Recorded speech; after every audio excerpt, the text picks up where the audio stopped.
Entonces, un saludo para todos, para cada uno en especial. Entonces vamos como a hacer como una especie como de retroalimentación. Entonces, ¿por qué los testigos de Jehová dicen que Jesús es creado por Dios? ¿Quién recuerda por qué? Ahí tienen las diapositivas, es como una especie como de autoevaluación, a ver qué tan clara está la verdad. ¿Quién recuerda? A ver, uno que se arriesgue.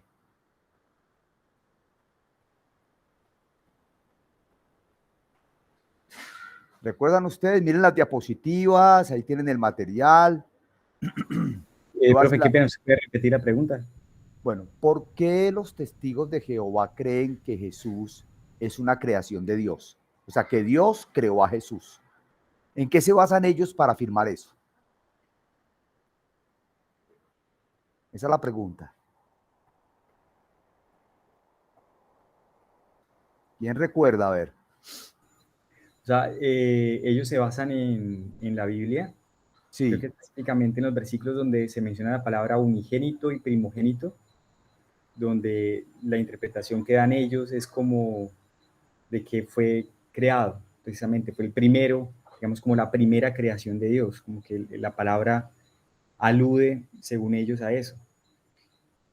Bueno, muy Pero bien. el profesor estaba explicando que esas palabras tienen que ver más con un rango, ¿sí? Como con su posición, su autoridad o su relevancia por encima, digamos, de todo lo demás, de los ángeles, de Moisés, de nosotros mismos, de todo. Bueno, entonces, correcto. Mira, si se dice que Jesús es primogénito, uno podría pensar, es el primer hijo de Dios. O sea, que el primero que Dios creó fue a Jesús. Ese es el sentido que ellos toman por la palabra. Y como la palabra dice, primogénito de toda creación. Entonces la traducción que ellos hacen es, claro, es el primero en ser creado antes de haber creado todo. Bueno, esa es la primera interpretación. Y cuando ellos leen unigénito, están leyendo el único, y acuérdense que la palabra génito o génesis, según ellos, significa principio. Pero ya vimos que expertos eruditos en el griego han demostrado que esa palabra no significa, el unigénito no significa el primero en ser creado. Bueno, muy bien. Entonces, para eso entonces voy a ver si luego presentar otra de las diapositivas para hacer como una especie de repasito. A ver si sería toda la pantalla, yo creo, acá. Bueno, entonces regalen un minutico, yo me organizo acá. Compartir, ocultar, listo. Bueno, ¿me confirman si están viendo el documento ahí, por favor?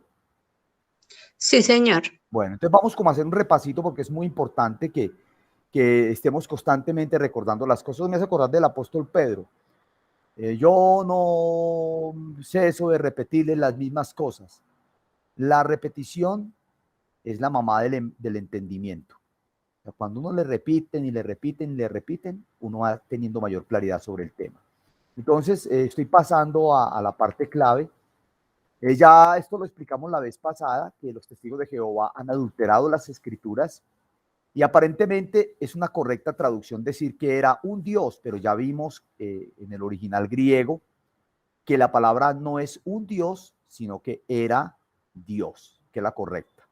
Estuvimos viendo que los testigos de Jehová dicen que el origen del Mesías se remonta a tiempos antiguos. Entonces, cuando dice a tiempos antiguos, quiere decir, sí ve, él tiene que ver con el tiempo. Entonces, si él tiene que ver con el tiempo, él es temporal.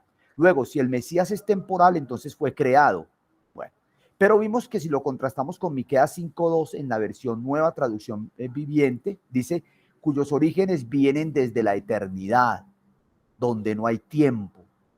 Eso es muy importante también. O sea, mira cómo ellos toman un versículo, lo interpretan desde el concepto de temporalidad para decir que Jesús fue creado en el tiempo, mientras que la traducción correcta es que el origen de Jesús viene desde la eternidad, o sea, donde no hay espacio ni tiempo. Después vimos que los testigos de Jehová dicen que lo primero que Dios creó, esto lo estoy citando literalmente de ellos, que Jesús es lo primero que Dios creó y por eso la Biblia lo llama el primogénito de toda creación. Pero nos miramos a un experto, el erudito, el hermano que murió, creo que a principios de este año, el hermano Michael Heiser, que afirma que la palabra unigénito es una traducción desafortunada y que es una traducción que crea confusión, especialmente a los oídos modernos, porque no solo la traducción unigénito parece contradecir las nítidas declaraciones veterotestamentarias acerca de la existencia de otros hijos de Dios, sino que implica que hubo un tiempo en que el hijo no existía, es decir, que tuvo principio. Y ya vimos que el hermano estudiante del griego demuestra que la palabra griega traducida es monógenes. Mono significa único, ¿sí? Y la palabra genes pareciera que significa génesis, principio, el que tuvo principio. Pero la confusión proviene de una antigua comprensión errónea de la raíz del término griego. Durante muchos años se pensó que monógenes derivaba de dos palabras, único y engendrar o concebir. Los especialistas en griego descubrieron posteriormente que la segunda parte de monógenes no proviene del verbo griego genao, sino del sustantivo genos, clase o género. El término significa literalmente uno es único en su género, singular. Entonces ahí cambia el sentido, lo que decía el hermano ahora en relación a esto, o sea que no está hablando de creación, sino que está hablando de supremacía, superioridad, bueno, singularidad. Esa es la palabra monógenes, ¿sí? Sino que al traducirla en español queda la impresión de que es el unigénito, o sea, el único que fue engendrado o concebido por Dios. Jesús no vino a ser el Hijo de Dios cuando nació de María. Jesús siempre ha sido, porque mire la expresión creo que es del apóstol Juan, a Dios nadie le vio jamás. Juan capítulo 1, versículo 18. El unigénito, el monógenes, el singular, el único, que está en el seno del Padre, Él le ha dado a conocer. Entonces esa es la primera expresión para aclarar bien el concepto. Por eso, hermanos, es tan importante las lenguas originales, porque a veces al traducir del idioma griego al español se puede cometer el error de querer literizarlo mucho, textualizarlo mucho, y se traduce de una manera tal que no queda comprensible. Aquí ya nos queda claro que lo que el verbo, la palabra unigénito quiere decir es que Jesús es singular, preeminente. Incluso ustedes recuerdan que en el pasaje de Colosenses, que es donde también se habla del primogénito, se dice para que en todo agradó al Padre, que en él habitase toda plenitud. Y dice más abajito que también agradó que en todo él fuera el primero. Y cuando dice todo el primero, entonces está claro que tiene que ver con preeminencia, no con engendramiento. Bueno, no sé si eso queda claro. Después la segunda palabra es primogénito y también nos encontramos con la misma palabra, ¿cierto? Que el primogénito es muy corrientemente un título en honor a Israel y nos dimos cuenta de una observación muy interesante, ¿cierto? Creo que es acá en la parte de, espérate, me acuerdo. Ah, sí, vea, esta parte, quiero devolverme a la palabra unigénito. Isaac es llamado ¿quién lee, por favor, Hebreos 11:17? Yo quiero como hacer énfasis ahí porque quiero que a ustedes les quede bien claro a la hora que puedan hablar con un testigo de Jehová sobre este tema tan espinoso, ¿no? Hebreos 11:17, por favor. ¿Qué dice? Hebreos 11:17. ¿Quién lo lee, por favor? ¿Qué dice? Dice, por la fe, Abraham, cuando fue probado, ofreció a Isaac, y el que había recibido las promesas ofrecía a su único hijo. ¿Cómo le parece? Les hago la pregunta. ¿Isaac era el unigénito de Abraham? Esa es la pregunta que les hago. ¿Isaac era el unigénito de Abraham? No. No. ¿Quién era el unigénito de Abraham? Si pudiéramos... Ismael incluso Ismael es el primogénito. Pero la palabra en griego que se utiliza en Hebreos 11:17 es monógenes. Entonces está claro que yo no puedo decir, es que Isaac es el unigénito hijo de Abraham. No, señor, no es el unigénito. pero es el heredero de las promesas. O sea que aquí está el concepto otra vez de preeminencia. Esto es muy importante que lo tengamos en cuenta, porque esta misma palabra unigénito que aparece en Hebreos 11:17 es la palabra que aparece en Juan 1:18, el unigénito hijo. Entonces, hermanos, ya queda claro. El testigo de Jehová te va a decir, o el que no cree en la divinidad de Cristo te va a decir, no, Señor, ahí dice unigénito, o sea, el hijo que fue engendrado, el hijo que fue creado. Entonces ya tienes que decir, qué pena, pero la palabra en griego no es de creación, es geneo y tiene que ver con clase, con preeminencia, con singularidad. Y es la misma palabra también que se utiliza en primogénito. Primogénito de toda creación no significa que él fue el primero en ser creado, ¿sí? Entonces el hermano dice, primogénito es muy corrientemente un título de honor. Israel, por ejemplo, como nación es el primogénito hijo de Dios. Lo que quiere decir es que la nación de Israel es el hijo de Dios más favorecido. ¿Sí ves? Favorecido. Segundo, debemos notar que primogénito es un título del Mesías. Y así hay varios títulos. Entonces, hermanos, por favor, tengan muy en cuenta lo que les publiqué en las diapositivas, porque les ayuda mucho para poder explicar y a otra persona que no acepta que Jesucristo es el Hijo de Dios porque cree que es el primogénito. En estos días alguien me decía, pero es que estoy en un grupo de estudiantes de la Biblia y la persona que no cree en Jesús dice, es que lo que pasa es que no se puede concebir que el Dios Todopoderoso tenga un hijo. Eso no tiene sentido. Eso no tiene... Eso, ¿cómo va a utilizar un término que es eminentemente humano? ¿Cómo va Dios a compararse como un padre en el contexto humano? Eso no es posible. Entonces debemos entender una cosa. ¿Qué nos está enseñando Dios a través de su relación con su Hijo? Incluso si ustedes recuerdan, cuando Jesús hablaba de Dios en los evangelios, ¿cómo se refería a él? ¿Qué era la palabra que él utilizaba para hablar acerca de Dios? ¿Quién recuerda? Padre. Padre, ¿Sí? mi padre que me las dio es mayor que todos. Y nosotros tenemos un padre y es Abraham, le dijeron los judíos a Jesús, ¿cierto? Porque él decía, sí, ustedes tienen un padre, pero ustedes son de su padre el diablo y los deseos de su padre quieren hacer. Pues se sentirían de indignados los judíos cuando Jesús aborta su paternidad desde Israel y les dice que ellos son hijos del demonio. Sí, son hijos de vuestro padre el diablo y sus deseos queréis hacer.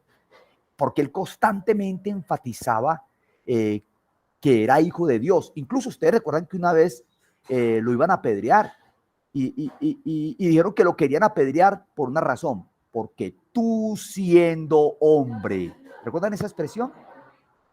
Te queremos apedrear porque tú siendo hombre te haces Dios.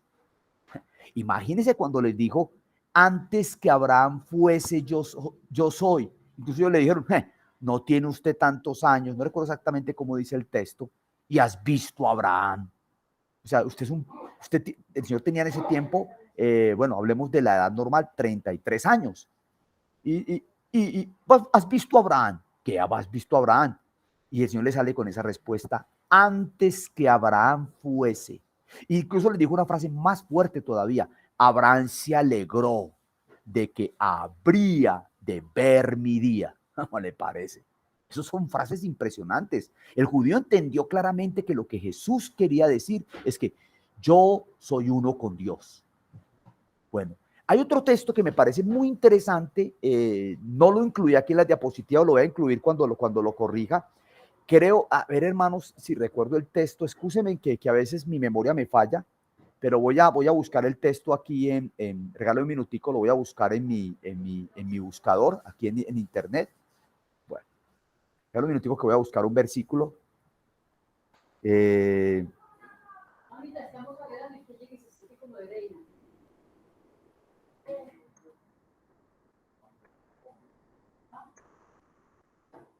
Bueno, creo que, a ver si de pronto alguno recuerda dónde está ese versículo. Ah, sí. Aquí está, ya lo encontré. Juan 12:41. ¿Quién lo va a leer, por favor? Juan 12:41. Voy a dejar de presentar. Listo. ¿Qué dice Juan 12:41? Yo pienso que es muy importante leer el contexto. Pero hermana, Isaías. Ay, perdón. No, tranquila. Isaías, sí, pero estoy buscando un pasaje en Juan 12 porque quiero que lo veamos despacio, porque ese pasaje es muy importante. Espérate, yo lo busco, que este pobre cieguito aquí, con esta vista, acá está. Entonces, póngale cuidado a esta expresión. Tengo que quitar las gafas. Por favor, léasen, por favor, alguien, hermana, léame Isaías, perdón, Juan 12, versículo 36. Yo le digo hasta, yo creo que hasta el 43. Juan 36. Es Juan 12, 36 al 43. Dale. Ok. Bueno, esta es la nueva traducción viviente, ¿sí? No importa, dale. Pongan su confianza en la luz mientras aún haya tiempo. Entonces se convertirán en hijos de la luz. Después de decir esas cosas, Jesús salió y desapareció de la vista de ellos. A pesar de todas las señales milagrosas que Jesús había hecho, la mayoría de la gente aún no creía en él. Eso era precisamente lo que el profeta Isaías había predicho. Señor, ¿quién ha creído nuestro mensaje? ¿A quién ha revelado al Señor su brazo poderoso? Pero la gente no podía creer porque, como también dijo Isaías, el Señor les ha cegado los ojos y le ha endurecido el corazón para que sus ojos no puedan ver y sus corazones no puedan entender y ellos no puedan regresar a mí para que yo los sane. Ok. Siga, hermano, siga. Hasta el 43. 3. Ok. Isaías se refería a Jesús cuando dijo esas palabras porque vio el futuro y habló de la gloria del Mesías. Sin embargo, hubo muchos que sí creyeron en él, entre ellos algunos líderes judíos, pero no lo admitían por temor a que los fariseos los expulsaran de la sinagoga, porque amaban más la aprobación humana que la aprobación de Dios. Bueno, entonces a mí me gusta mucho tratar de revisar la versión textual, porque esta traducción viviente, aunque es muy buena, yo diría que en algunos elementos es una paráfrasis. Pero si leemos, por ejemplo, yo quiero que lean el versículo en la Reina Valera del 60, porque quiero que paren bolas ahí a la expresión que les voy a decir. Yo me voy a acomodar acá. Alguien que me lea en la Reina Valera el siguiente versículo. Venga, un minutico, lo ubico aquí en mi Juan 12. Juan 12, aquí está. Listo, muy bien. Versículo 41, por favor. ¿Quién lo lee en Reina Valera del 60? Primero, está refiriéndose al profeta Isaías. ¿Quién ha creído a nuestro mensaje y a quién se le ha revelado el poder del Señor? Bueno, listo. Y el versículo 41, ¿cómo lo dice en Reina Valera? ¿Qué dice? Juan 12, 41 en versión Reina Valera. Alguien, por favor, que me colabore ahí. Reina Valera del 60. Isaías dijo esto cuando vio su gloria y habló acerca de él. Bueno, mire lo interesante. Está hablando, Jesús está citando a Isaías y menciona un evento interesante, ¿cierto? Y después dice, esto lo dijo Isaías cuando vio la gloria. Lo que pasa es que la nueva traducción viviente de pronto es más textual y dice, ¿la gloria de quién? ¿Cuál fue la gloria que vio Isaías? ¿Qué dice ahí? ¿Cuál fue la gloria en la traducción viviente? ¿Qué dice? Por favor, leamos ahí. El Mesías. Y entonces póngale cuidado porque esto es bien interesante. Espérate, yo me ubico aquí, voy a leerlo en la versión textual, BTX 4. Siempre es importante ver otras versiones porque nos ayudan mucho a aclarar el sentido de los versículos. Espérate, téngame paciencia, hermanos, que Juan, sí, Juan, aquí lo tengo ya. Lo voy a leer en BTX, versión textual. Y voy a tratar de encontrar el texto acá, regalo un minutico. 9, 10, 11, 12, 41. Bueno, dice así. Dice 41. 12, 41. Bueno, perdón, a ver, 41.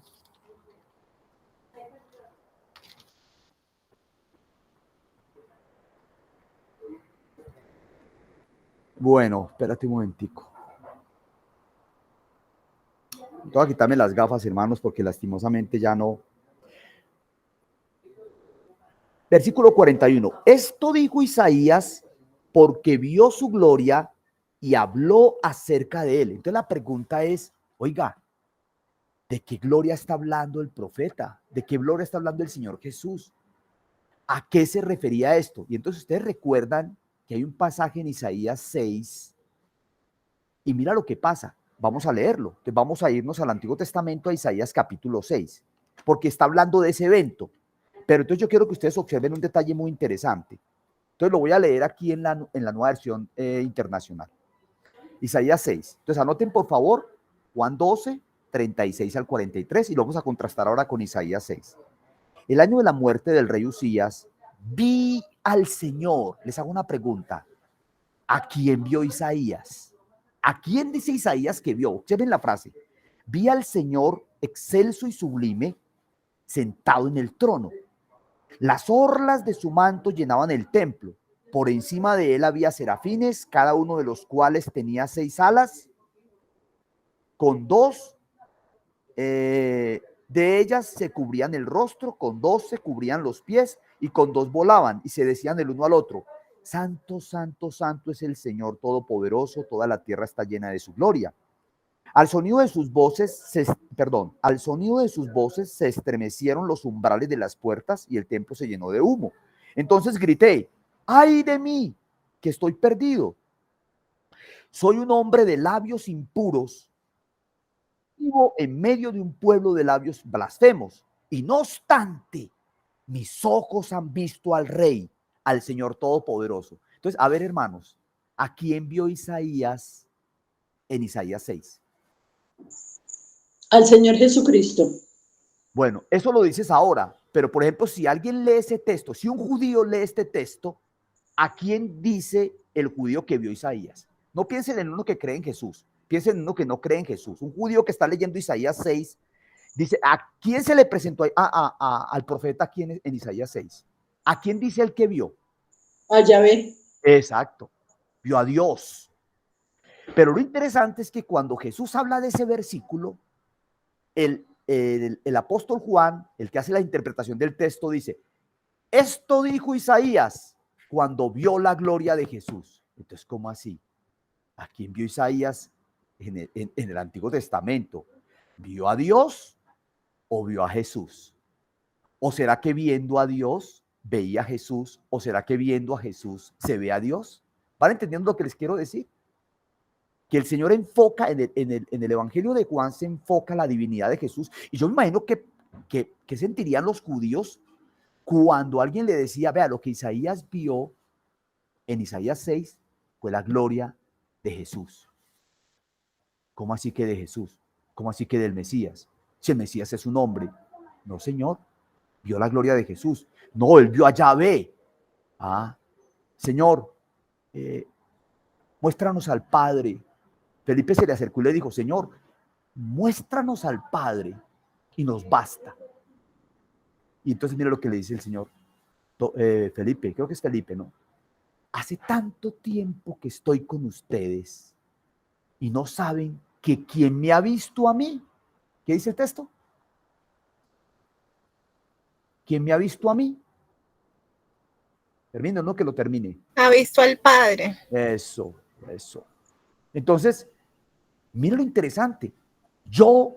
Porque yo y el Padre, uno somos.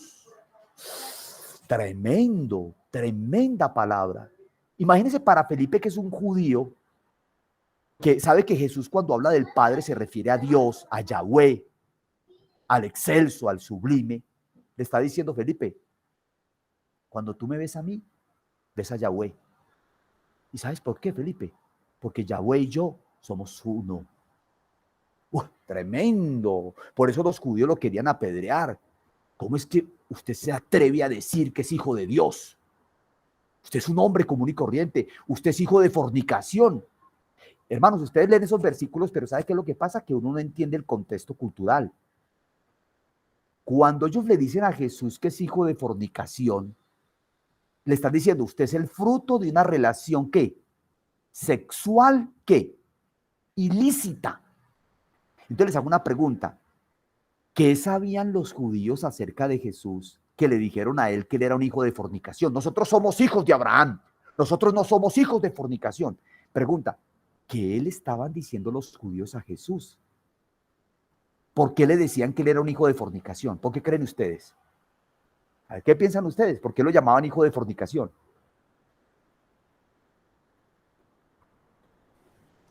¿Quién se atreve? ¿Se Porque puede? ¿Por qué? ha sido concebido antes de que formalizara la relación entre José y María. No ¿Ustedes sé si creen eso que... era Gracias, protocolo. José. Excelente, John, perdón. Excelente, John. Mira, ¿ustedes creen que los judíos no averiguaron? Oiga, ¿cómo así? No es este, ¿se acuerdan ustedes la frase que está en el Evangelio? No sé si es en, bueno, uno de los Evangelios dice así, no es este el carpintero.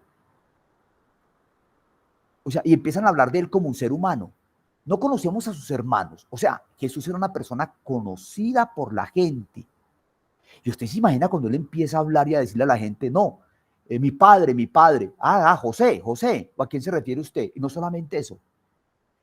Acuérdense que José quiso dejar a María secretamente. Y acuérdense, yo quiero que ustedes, lo que pasa es que uno a veces lee la Biblia, pero uno a veces no se ubica en los contextos. Cuando Jesús fue a visitar cuando María estaba en embarazo por el Espíritu Santo, ella fue a visitar a su familiar, a Elizabeth. ¿Cuántos meses de embarazo tenía Elizabeth cuando María la visitó? Tenía 6 meses de embarazo. Y cuando María va y visita a Elizabeth, dice que la criatura, o sea, Juan el Bautista, que estaba dentro de Elizabeth, brincó. Y entonces Elizabeth habla de, ¿qué es esto? Que la sierva de mi Señor, la madre de mi Señor viene a verme. O sea, Elizabeth termina impactada por el Espíritu Santo frente a ese nacimiento, frente a eso que está pasando. Pero ustedes recuerdan que María se va y cuando regresa acompaña hasta que Elizabeth tiene a Juan. O sea que si calculamos tiempos normales, María está con Elizabeth y llega al 6.º mes de Elizabeth y la acompaña hasta el parto. O sea que la pregunta es la siguiente: ¿cuántos meses de embarazo tenía María cuando se devolvió de Elizabeth a su casa? ¿Cuántos? ¿Cuántos se llevaban Juan el Bautista y Jesús? ¿Cuánto tiempo? Según esos cálculos que estamos haciendo. Si María a María la visita el ángel y le habla de la concepción. Y cuando María llega donde Elizabeth tiene 6 meses de embarazo y nace Juan el Bautista y María se regresa. ¿Cuántos meses de embarazo tiene María? Ojo que eso es matemáticas de coquito. ¿Cuántos? 3. 3. Entonces les hago una pregunta. ¿Será que María llegó y se le notaba el vientre? ¿Será que se le veía el embarazo? Y yo quiero que ustedes sepan otra cosa que muchos no sabemos. Ella estaba literalmente casada con José, porque resulta que cuando se realizaba un desposorio, la pareja quedaba ligada inmediatamente. Era el matrimonio, o sea que María estaba desposada con José. ¿Y esto qué estaba esperando María? José se fue porque lo que hacían los hombres era que se iban, organizaban su casa, organizaban el sitio donde iban a vivir y venía por su esposa y se la llevaba, pero ya era su esposa. Y esos 3 meses eran también probatorios, porque por ejemplo, si él llegaba, por ejemplo, José llegaba, por ejemplo, y encontraba algo en María que no le gustara, él podía tranquilamente deshacer el matrimonio, pero tenía que hacer un divorcio. Yo quiero que entiendan una cosa: José y María estaban casados en el momento mismo en que se desposaron. José sale a arreglar, por decir algo, la casa o lo que tiene que planear, y cuando regresa se encuentra que su mujer, ¿cómo está? Embarazada. Yo quiero que piensen una cosa: la Biblia no dice eso, pero piensen en los vecinos, piensen en la gente. Ay, mira, esta María, esta jovencita. Y piensen lo que hace la gente, normalmente en cualquier país, y está en embarazo. ¿Y será que la embarazó José? ¿O de quién será el hijo de esta mujer? ¿Y por qué está en embarazo? Usted se imagina todo lo que tuvo que soportar. A veces uno piensa que María la tuvo fácil. Usted se imagina a esta mujer quedarse callada porque había recibido la visita de un ángel y le había confirmado lo que Dios iba a hacer en ella. Y María le dijo al ángel: ¿cómo puede hacerse esto, ya que no conozco varón? Y cuando el ángel le dice lo que va a pasar, ella dice: hágase con tu sierva según tu voluntad. Y esa mujer, muchos creen que era una niña. No sé qué edad tendría María, no sé si tendría, porque la Biblia no lo dice. Pero en esa época está claro que ella se casó con un hombre mayor. José era un hombre mayor que María. Incluso José, parece ser por lo que pasa en la cruz, José muere primero. Por eso Juan, el Señor Jesús le dice a Juan, le dice a María: mujer, he ahí a tu hijo. y después le dice a Juan, ahí a tu madre. Y dice que desde ese día María pasó a vivir ¿con quién? Con Juan. Eso es bien interesante, ¿sí? El hijo mayor, por así decirlo, era el Señor Jesús y tenía otros hermanos. Entonces, humanamente la gente lo veía como un carpintero, ¿no? Este es el carpintero, este es el hijo de José, el hijo de María. Pero había otra teoría, circulaba en el ambiente que muchos sabían que ella estaba en embarazo. Y acuérdense que la Biblia dice que José se dio cuenta que estaba en embarazo y quiso dejarla ocultamente. Pero dice que en esa noche se le apareció un ángel y le dijo, José, no temas tomar a tu mujer por esposa, porque lo que en ella hay del Espíritu Santo es. Y yo quiero que también piensen en José. ¿Cuántos pudieron haberse burlado de José? A usted lo engañaron, hermano. A usted esa mujer le fue infiel mientras usted estaba preparando la casa, usted haberse divorciado de ella. Lo que pasa es que esos diálogos no están en la Biblia, pero uno puede suponer los entornos y saber que eso era muy difícil. Una mujer que estaba desposada con un hombre termina en embarazo. Entonces, ¿cómo le parece que hay otra cosa que ustedes no saben? De pronto sí lo saben, de pronto no. En el Talmud, que es un libro judío que habla acerca de Jesús, corre la versión de que Jesús era hijo de un soldado romano y aparece que dicen que Jesús se llamaba Jesús ben Pantera. Jesús, hijo de Pantera, y Pantera era un soldado romano. Entonces, ya quiero que entiendan una cosa. Cuando Jesús aparece diciendo que Dios es su padre, la gente dice, ¿cuál padre? Si este es el hijo de José, es un carpintero, nosotros sabemos quién es, sabemos dónde vive. De Nazaret puede venir algo bueno, no dijo Natanael. Sabemos quién es Jesús. Por eso es impresionante las palabras que el Señor Jesús dice. Y entonces observen, cuando ellos le dicen, usted es hijo de fornicación, ¿qué creen ustedes que le están recordando al Señor? Ahí lo dijo John, ¿qué le están recordando? ¿Qué le están recordando? Porque ellos le dicen, nosotros no somos nacidos de fornicación. Cuando usted está hablando con Jesús y le dice eso, nosotros, entonces, ¿quién sí es nacido de fornicación? Usted sí es nacido de fornicación. Nosotros sabemos su origen.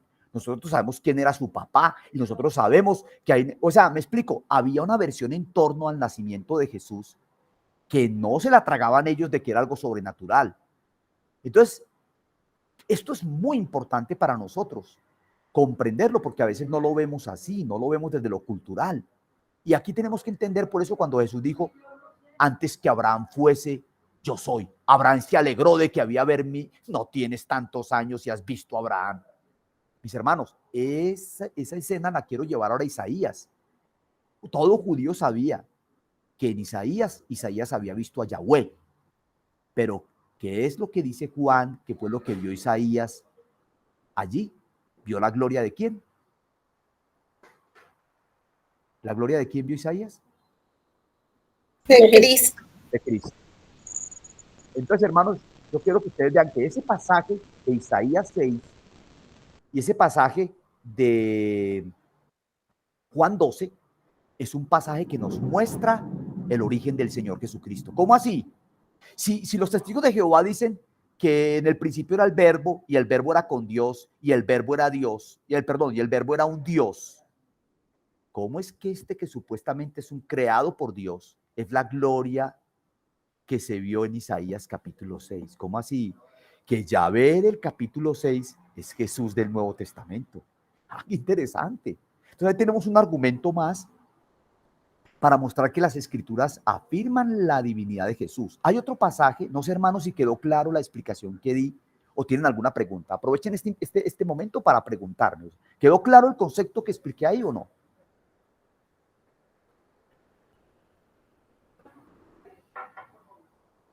A ver, doña Livia, a ver, Yanni, ¿quedaron claros? Sí, señor, quedó claro. Quedó claro. Bueno, entonces ya saben que cuando los judíos le dicen nosotros no somos hijos de fornicación, le están diciendo a Jesús que él es un hijo de fornicación. O sea, nosotros sabemos su historia, hermano. Nosotros sabemos de su mamá y de su papá. Porque de más que ellos indagaron por él. ¿Cómo así que es que quedó en embarazo y que no sé qué? Y que no, señor, lo que pasó. Y entonces crearon su propia teoría que los judíos incluso sostienen hasta el día de hoy. Que Jesús era hijo de un soldado romano, imagínate, de un soldado romano. Cubrir el nombre del Señor de ignominia. Simplemente. Profe, es que Qué pena. Profe, es Dale. que desde ahí empezaba hacía rato el chisme. Entonces tenían que inventar algo para dar la explicación. Tenían que dar la explicación, pero mire qué bonito que entendamos. O sea, el Yahvé de Isaías 6, o sea, esto es muy bonito. El Yahvé que Isaías ve en el capítulo 6 es el Yeshua del Nuevo Testamento. ¿Cómo le parece? Eso es espectacular. Lo que Isaías vio fue la gloria de Jesús. Esto dijo Isaías cuando vio su gloria y habló acerca del Mesías, dice la Nueva Traducción Viviente. Bueno, mis amados, otro versículo que es muy importante es Isaías capítulo 9. Vamos a mirarlo también, Isaías 9. Vea, ustedes están viendo Cristología ¿con quién están viendo Cristología ustedes? ¿Con Jorge? ¿Ustedes están viendo Cristología o no? Sí, con Jorge. Bueno, John, ¿ya vieron la parte de la deidad de Jesucristo?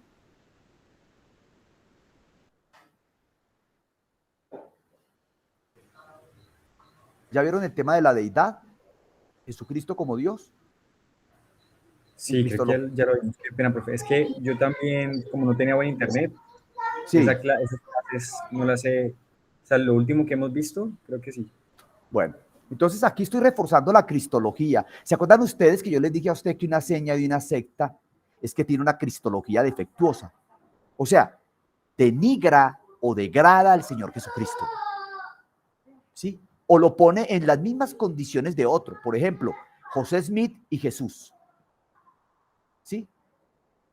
Entonces, vamos a ver ahora, porque si Jesucristo simplemente es un Dios, como dicen los testigos de Jehová, un Dios, ¿cómo le parece? Cuando Dios dice que no tendrás dioses aparte de mí, entonces creó un Dios. Eso no suena, no tiene sentido común. Jesús es el Hijo de Dios desde la eternidad. Y vamos a leer un versículo que es Isaías 9, creo que es Isaías, espero que sea Isaías 9, espero que no se me pase el versículo. A ver, voy a dar la cita y ustedes me dicen dónde está. Creo que es Isaías 6 o Isaías 9. Dice así: porque un niño nos es nacido, hijo nos es dado. Isaías 6 creo que es. Sí, 9:6. 9:6, eso, muchas gracias, hermana. Léalo, por favor, en esa versión. Por favor, me lo leen, Reina Valera del 60, o la que tenga ahí. Porque un niño nos es nacido, hijo nos es dado, y el principado sobre su hombro, y se llamará su nombre admirable, consejero, Dios fuerte, Padre eterno, príncipe de paz. Mire la expresión. Porque un niño nos es nacido, hijo nos es dado. Oiga, qué interesante esas dos palabras, ¿no? ¿Cómo así? Un niño que nace y un hijo que nos es dado. ¿En qué? Porque de tal manera amó Dios al mundo que ha dado a su Hijo unigénito. Entonces, miren lo interesante. ¿Cuál es el niño que es nacido? Jesús, el que nace de María. ¿Cuál es el Hijo que nos es dado? Jesús, el unigénito Hijo del Padre. ¿Entendieron el concepto? Un niño nos es nacido, hijo nos es dado. ¿Cómo así? De niño a hijo. Entonces está muy claro. Jesús siempre ha sido el unigénito Hijo de Dios. Y no porque Dios lo creó, porque es un ser creado.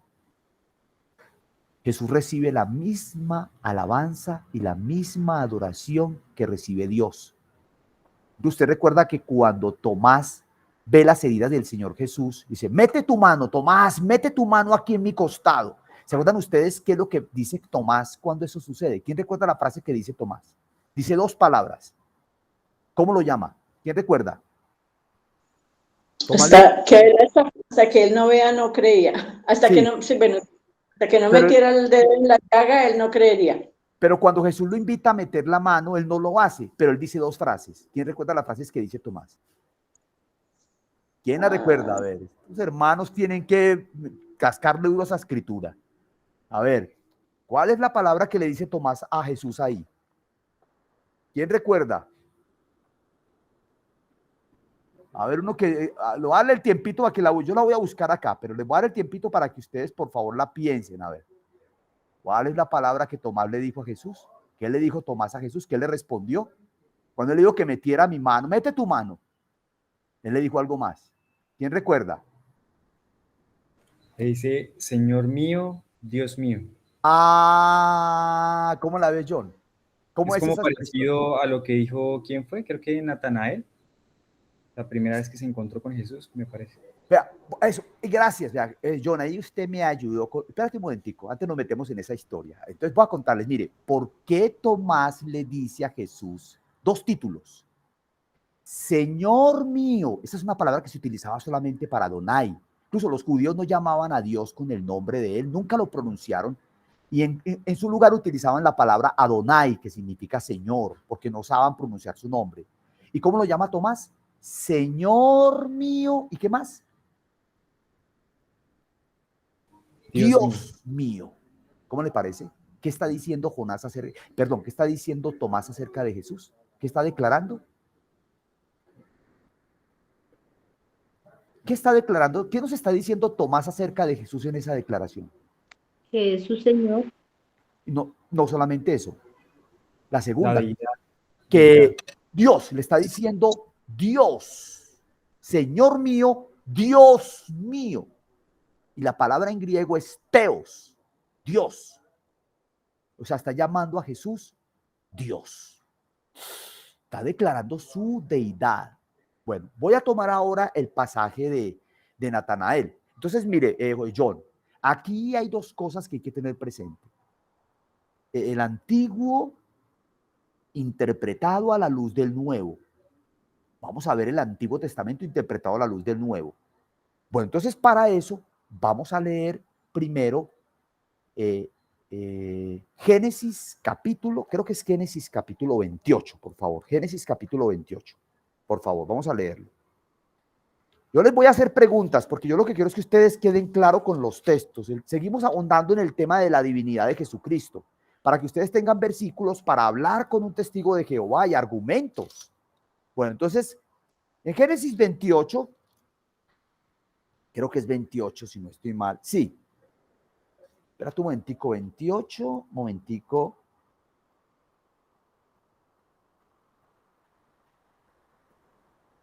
Espérate un momentico. Sí, sí. Bueno, capítulo 28, por favor, alguien que me lea el versículo 10 hasta el versículo... no, léame, yo digo hasta dónde. Empiece a leerme. Vamos a leer primero el texto del Antiguo Testamento. Dale. Desde el 10. Sí. Salió pues Jacob de Beerseba y fue a Harán. Y llegó a un cierto lugar y durmió allí, porque ya el sol se había puesto, y tomó de las piedras de aquel paraje y puso su cabecera y se acostó en aquel lugar. Y soñó, y he aquí una escalera que estaba apoyada en tierra, y su extremo tocaba en el cielo, y he aquí ángeles de Dios que subían y descendían por ella. Y he aquí Jehová estaba en lo alto de ella, el cual dijo, yo soy Jehová, el Dios de Abraham, tu padre, y el Dios de Isaac. La tierra en que estás acostado te la daré a ti y a tu descendencia. Hasta ahí, hasta ahí. Ok. Preguntas, póngale pues, por favor, contéstenme las preguntas. No importa si se equivocan, por favor, estamos aprendiendo. Primera pregunta. Jacob había salido huyendo de su hermano porque tenía miedo de que su hermano lo matara porque él le robó la primogenitura. Era de él, ¿cómo le parece? La primogenitura era de Jacob. Bueno. Vea, incluso voy a decirles una cosa. Hermana, Graciela, creo que quedaste con el micrófono abierto. Eso, gracias. Escúchenme lo que les voy a decir. ¿Quién es el primogénito de Isaac? Para retomar otra vez con la divinidad. ¿Quién es el primogénito de Isaac? ¿Esaú o Jacob? ¿Quién es el primogénito en una familia en Israel? Esaú. ¿Quién es el primero? ¿El que primero qué? Nace. El primero que nace es el primogénito. Pero les hago una pregunta. ¿Quién termina obteniendo la primogenitura de Isaac? Jacob. Entonces, ¿quién es el primogénito según Dios? Sí, ¿A quién le dijo Dios que le iba a dar la primogenitura? ¿A quién? A Esaú. No, No, a Jacob. a Jacob. Le voy a decir por qué, póngale cuidado.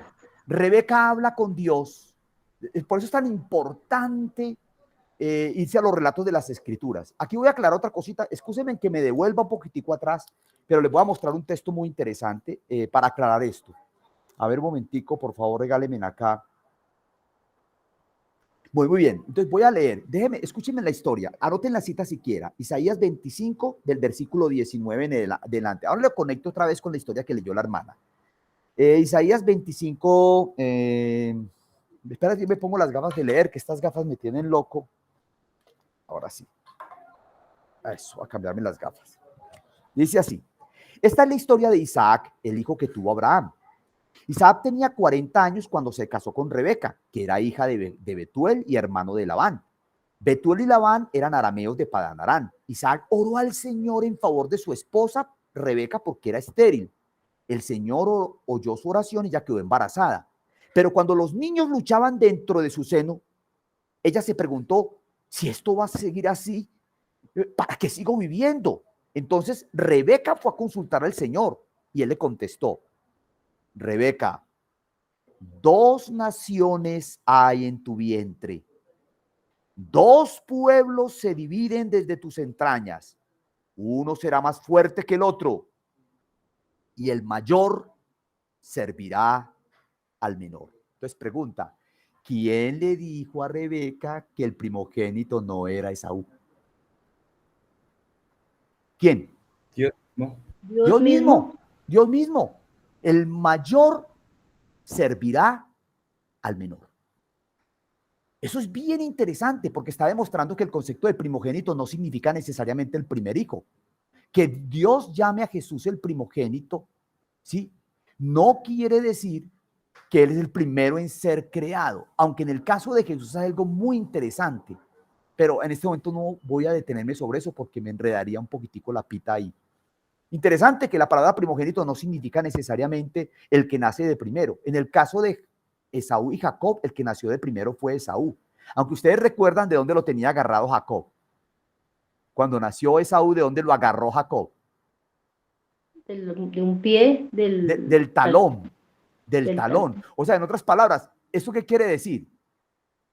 Si Jacob le echó mano en el vientre, o sea, cuando nace Esaú, Jacob viene trabado del pie de su hermano. ¿Qué quiere decir? Estaba reclamando su posición. Eso, o sea, increíble, eran bebecitos. Y él estaba incluso queriendo salir primero que su hermano. Incluso, qué tristeza. Rebeca sabía que Dios le había dicho que la primogenitura era de Jacob. Y qué tristeza que Rebeca tuvo que planear cantidades de cosas. Si Rebeca le hubiera creído al Señor y hubiera dicho, vea, Señor, yo sé lo que mi esposo siente por Esaú y la preferencia que hay, porque era un hogar dividido. Isaac amaba a Esaú y Rebeca amaba a Jacob. Pero Dios ya tenía claro el destino. Dios le había dicho a Rebeca, vea, en su vientre hay 2 naciones. Y esas naciones van a luchar entre ellas. Está la nación de Israel y la nación de Edom, del rojo, de Esaú. Pero el mayor será el esclavo del menor. No quiero detenerme mucho sobre esto porque me voy a pero les estoy aclarando cosas, detalles muy interesantes. Entonces, nos vamos a volver ahora a a Génesis 28. Entonces hago la siguiente pregunta. Cuando Jacob tiene un sueño, ¿qué ve en ese sueño? Ayúdenme, por favor. Allí soñó. ¿Qué soñó? ¿Quién recuerda qué soñó Jacob? Pues que subían como ángeles, subían ángeles por la escalera y O sea, había una escalera y ángeles subían y bajaban. Listo. Muy bien, ¿cierto? Y pregunta, ¿quién estaba al final de la escalera?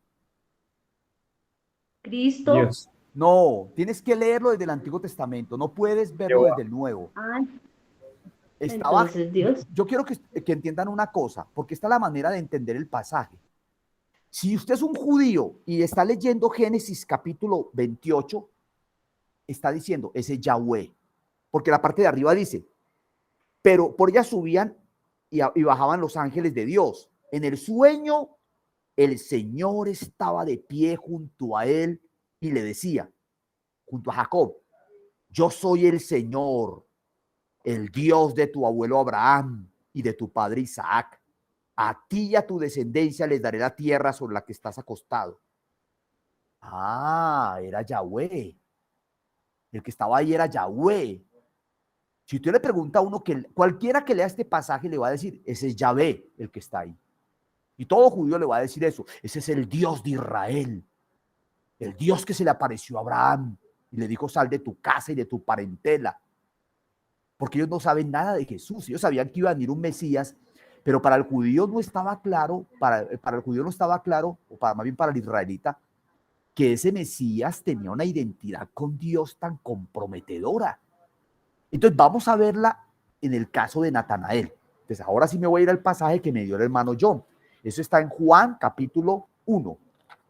Vámonos a Juan 1. Juan 1 va a hablar de esta misma escena, pero miren lo que va a decir. Pónganle la sorpresa que se les va a venir aquí encima a ustedes cuando leamos Juan 1. Juan capítulo 1. A ver, buscamos acá. Juan 1. Bueno, creo que por acá está hablando con Natanael. Ayúdenme a encontrar por acá. Sí. Juan 1, 43, por favor. ¿Alguien va a leer? Yo le digo hasta dónde. Juan 1, 43. ¿Qué dice?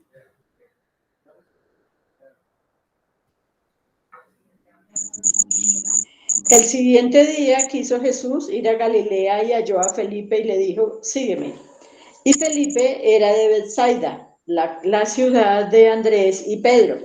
Felipe halló a Natanael y le dijo, hemos hallado a aquel de quien escribió Moisés en la ley, así como los profetas, a Jesús, el hijo de José y de Nazaret. Natanael le dijo, ¿de Nazaret puede salir algo de bueno? Le dijo Felipe, ven y ve. Cuando Jesús vio a Natanael que se le acercaba, dijo de él, he aquí un verdadero israelita en quien no hay engaño. Le dijo Natanael, ¿de dónde me conoces? Respondió Jesús y le dijo, antes que Felipe te llamara, cuando estabas debajo de la higuera, te vi. Respondió Natanael y le dijo, Rabí, tú eres el Hijo de Dios, tú eres el Rey de Israel. Respondió Jesús y le dijo, porque te dije, te vi debajo de la higuera, ¿crees? Cosas mayores que estas verás. Y le dijo, de cierto os digo, de aquí adelante verás el cielo abierto y a los ángeles de Dios que suben y descienden sobre el Hijo del Hombre. ¿Cómo ven la historia? ¿Cómo ven la historia de Jacob contada por Jesús? ¿Quién es el que está al lado de Jacob? Yahweh. ¿Y sobre quién están descendiendo los ángeles y subiendo en este versículo? ¿Sobre quién? ¿Qué dice el texto? Veréis el cielo abierto y a los ángeles de Dios subir y bajar sobre el Hijo del Hombre. Imagínense eso que acaba de decir Jesús. Yo le garantizo, lo que pasa es que para nosotros es muy fácil aparentemente entenderlo, pero para un judío que esa historia está grabada en su mente desde niño, que se la recuerdan en la sinagoga, un judío inmediatamente va a pensar en la escalera que vio Jacob. Entonces dice, ¿cómo así? ¿Cómo así lo que está diciendo Jesús aquí? Que ángeles que suben y descienden, pero es que eso habla de Dios que está al pie de Jacob, y es Yahweh el que está ahí. Y entonces le está diciendo, no señores, no es Yahweh, los ángeles descienden sobre el Hijo del Hombre. ¿Qué está diciendo Jesús acerca de él? ¿Van entendiendo lo que les quiero compartir, mis amados? ¿Qué está diciendo Jesús? Incluso, es que lo que pasa es que a veces me vienen los versículos a la mente, pero a veces no los encuentro. Creo que cuando el Señor Jesús está hablando con los judíos, cuando el sumo sacerdote lo está juzgando, creo que el Señor dice una frase, es que no recuerdo la frase, quiero que me ayude alguien, y que incluso por eso lo golpean en la cara.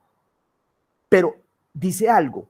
Eso está, yo quiero saber exactamente, a ver si de pronto logro encontrarlo acá. Hermanos, ténganme paciencia, como les digo, y regálenme unos minuticos más mientras busco esa escena. Ya voy a terminar. Cuando Jesús está siendo juzgado por los judíos, pasa algo. Que quería ver eso, el arresto de Jesús. Bueno. Jesús ante el concilio, creo que es este. Ah, mira, aquí está. Mateo capítulo 26, por favor, alguien ya Jesús está hablando con los judíos cuando lo arrestaron. Acuérdense que antes de ir a Pilatos, él va donde los judíos y lo van a juzgar ellos. Entonces, vamos a leer la historia desde el versículo 57, por favor, alguien que empiece a leer. Mateo 26, 57. Por favor, leemos.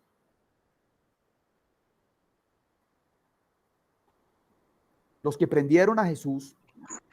55. 57. 57. Sí, los que prendieron a Jesús le llevaron al sumo sacerdote Caifás, a donde estaban reunidos los escribas y los ancianos. Mas Pedro le seguía de lejos hasta el patio del sumo sacerdote y entrando se sentó con los alguaciles para ver el fin. Y los principales sacerdotes y los ancianos y todo el concilio buscaban falso testimonio contra Jesús para entregarle a la muerte. Y no lo hallaron, aunque muchos testigos falsos se presentaban. Pero al fin vinieron 2 testigos falsos que dijeron: este dijo, puedo derribar el templo de Dios y en 3 días reedificarlo. Y levantándose el sumo sacerdote le dijo: ¿no respondes nada? ¿Qué testifican estos contra ti? Mas Jesús callaba. Entonces el sumo sacerdote le dijo: te conjuro por el Dios viviente que nos digas si eres tú el Cristo, el Hijo de Dios. Jesús le dijo: tú lo has dicho, y además os digo que desde ahora veréis al Hijo del Hombre sentado a la diestra del poder de Dios y viniendo en las nubes del cielo. Entonces el sumo sacerdote rasgó sus vestiduras, diciendo: ha blasfemado. ¿Qué más necesidad tenemos de testigos? He aquí ahora mismo habéis oído su blasfemia. Pregunta, ya, hasta ahí. Okay. Hermanos, observen la frase, qué interesante. Vea, ¿por qué Jesús le contestó al sumo sacerdote? Acuérdense que el texto en Isaías 53 dice: como cordero fue llevado al matadero, y como oveja delante de sus trasquiladores, enmudeció y no abrió su boca. Pero si ustedes recuerdan, miren lo que el sumo sacerdote le dice: te conjuro. Y el Señor se ve obligado a responder cuando él invoca el nombre de su Padre.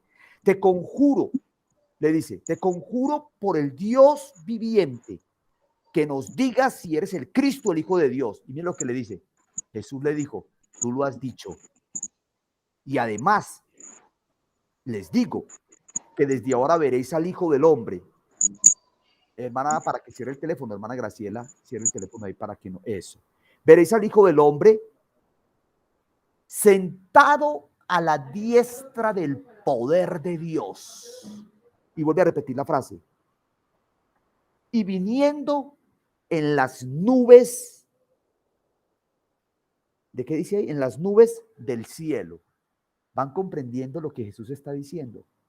No sé si notan parecido entre esta escena en Mateo, la escena de Juan capítulo 1 y la escena de Génesis capítulo 28. ¿Cómo la ven? ¿Qué conclusión sacamos entonces? Ya voy a terminar de esto. Gracias, John, por ese versículo, por esa escena que me recordaste, porque eso permitió que pudiésemos aclarar más otro pasaje más que nos ayuda a entender. Entonces la pregunta es: ¿quién es Jesús? Dígame, ¿quién es usted? Hombre, te conjuro, dígame si usted es el Cristo, el Hijo de Dios. Y mira la respuesta que le da: tú lo has dicho. Y dice que lo va a ver al lado del poder de Dios y viniendo en las nubes del cielo. ¿Usted sabe lo que pensó un judío cuando Jesús dijo eso? ¿Qué fue lo que dijo el sumo sacerdote cuando él dijo esa frase? ¿Qué fue lo que dijo? ¿Eso es una qué? ¿Qué dijo el sumo sacerdote? Eso es una blasfemia. Una blasfemia. Es una blasfemia. ¿Cómo te atreves a compararte con Dios? ¿Cómo te atreves a decir que vas a venir en una nube del cielo? ¿Cómo te atreves a compararte con el Todopoderoso? ¿Van entendiendo el concepto? Ellos odiaban a Jesús porque Jesús declaraba su relación con Dios como Hijo de Dios y declaraba también su divinidad y su deidad. Eso debemos tener claro a la hora de hablar con una persona que no reconoce la deidad de Jesucristo. Bueno, hoy vimos varios casos, ¿no? Vimos este caso de Natanael, vimos el caso de Isaías y espero que esos versículos los hayan anotado. Entonces ahora sí, vamos a concluir. ¿Qué conclusiones sacan ustedes de lo que aprendieron hoy? ¿O qué aprendimos hoy? A ver. No todos a la vez, por favor. Debemos conocer tanto el Antiguo como el Nuevo Testamento porque se complementan. Se no están complementa. desligados. Muy bien. Entonces, mire, cuando hermana, usted, la hermana que dijo 2 veces, es que es Cristo. Hermana, ¿eso lo entiende usted? Porque ya tiene más claridad. Pero si usted está hablando, por ejemplo, con un judío que dice que no cree en Dios, ¿qué tal si tú le muestras Isaías capítulo 6 y después lo llevas a Juan capítulo 12, 41? ¿Qué tendrá que decir ese judío? Oiga, ¿qué eso tan raro? O un judío que conoce Génesis 28 y vas y lo llevas a Juan capítulo 1 y le cuenta la historia de Natanael y después lo llevas al juicio de Jesús ante el sumo sacerdote. Isabel, dale, bien pueda. Sí, como ellos no creen en el Nuevo Testamento, bueno, eso es lo que entiendo yo, ¿cómo puedas alguien así y con esa creencia tan firme solamente en la Torá, en el Antiguo Testamento, creer que lo que dice el Nuevo Testamento es cierto? O sea, no sé, para uno como creyente, ¿cómo llevar a esa persona a entender que lo que está escrito en el Nuevo Testamento es cierto? O sea, no sé si me hice entender con la pregunta, Sí, ¿no? sí, yo entiendo lo que Isabel me quiere decir. O sea, ¿cómo hago con un judío que no acepta el Nuevo Testamento para hablarle acerca de Jesús? Entonces voy a tener que hacerlo desde el Antiguo Testamento. ¿Se acuerda usted que cuando los de Maús no creían, los 2 discípulos, dice que Jesús comenzando, y creo que el texto dice así, vea, no sé si ustedes conocen un estudio que se llama Fundamentos Firmes. ¿Alguno de ustedes ha recibido un estudio de Fundamentos Firmes? ¿Alguno de ustedes lo conoce o no? ¿O lo ha recibido? ¿Conocen el estudio de Fundamentos Firmes? ¿O No, no? señor. Bueno, No sé. bueno, el estudio de Fundamentos Firmes es un estudio que algunos hermanos lo hacemos y arranca desde el Antiguo Testamento y arranca desde Génesis capítulo 1. Y desde Génesis empezamos a mostrar al libertador prometido. Vean, los judíos sabían que iba a venir un Mesías. Eso no fue lo que le dijo. Mire, escuchen esta frase. Qué pena, hermanos, ténganme paciencia. Pero yo quiero que ustedes observen lo que Felipe le dice a Natanael. Mire lo que le dice.